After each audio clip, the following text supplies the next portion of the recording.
Guys, તો દેવ્યાનીઝ કિચનમાં તમારું સ્વાગત છે। આજે આપણે બનાવીશું એક વેસ્ટમાંથી બેસ્ટ નાસ્તો।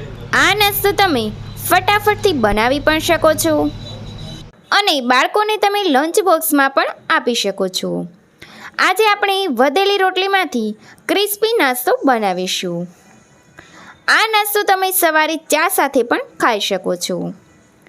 તો ચાલો આપણે એકદમ ક્રન્ચી ટેસ્ટી ચટપટો વધેલી રોટલીનો નવો નાસ્તો બનાવવાનું શરૂ કરીએ। સૌપ્રથમ આ ક્રન્ચી નાસ્તો બનાવવા માટે અહીં મેં 4 બચેલી રોટલી લીધી છે।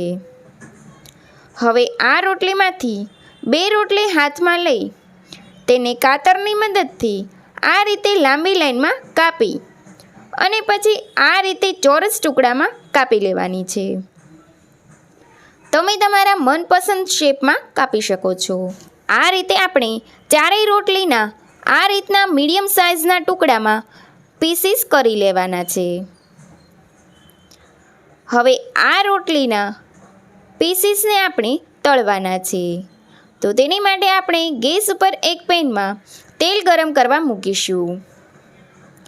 હવે તેલ ગરમ થાય એટલે તેમાં રોટલીના પીસીસ કર્યા છે તેમાંથી અડધા પીસીસને આપણે તેલમાં તળવા માટે ઉમેરીશું અને જારની મદદથી ફેરવતા જઈ ગેસની મીડિયમ ફ્લેમ પર હલકા ગોલ્ડન બ્રાઉન થાય ત્યાં સુધી તળી લેવાના છે અને આ રીતે સરસ તળાઈને ક્રિસ્પી થઈ જાય એટલે એક ડીશમાં કાઢી લઈશું।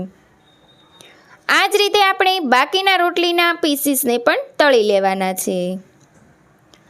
આ વધેલી રોટલીનો નવો નાસ્તો ખાવાની ખૂબ જ મજા આવે છે અને ખાસ કરીને બાળકોને તો ખૂબ જ ભાવે છે તેવો આ નાસ્તો બને છે। હવે બધા જ રોટલીના પીસીસને તમે જોઈ શકતા હશો કે કેટલા સરસ તળાઈને ક્રિસ્પી થઈ ગયા છે। હવે તેના ઉપર આપણે ચાટ મસાલો સ્પ્રિંકલ કરીશું। ચાટ મસાલો ઉમેરવાથી આ નાસ્તો વધારે ટેસ્ટી લાગે છે। જો બાળકો તીખું ખાતા હોય તો થોડો લાલ મરચું પાવડર પણ સ્પ્રિંકલ કરી શકો છો। તો રેડી છે આપણો એકદમ ઝટપટથી બની જાય તેવો ચટપટો હેલ્ધી વધેલી રોટલીનો નવો નાસ્તો। તો ફ્રેન્ડ્સ, તમને મારી આ વેસ્ટમાંથી બેસ્ટ રેસીપી પસંદ આવી હોય અને આવી નવી નવી રેસીપી જોવી હોય તો મારી ચેનલને લાઈક કરજો, શેર કરજો અને સબસ્ક્રાઈબ કરવાનું ભૂલતા નહીં। Thanks for watching.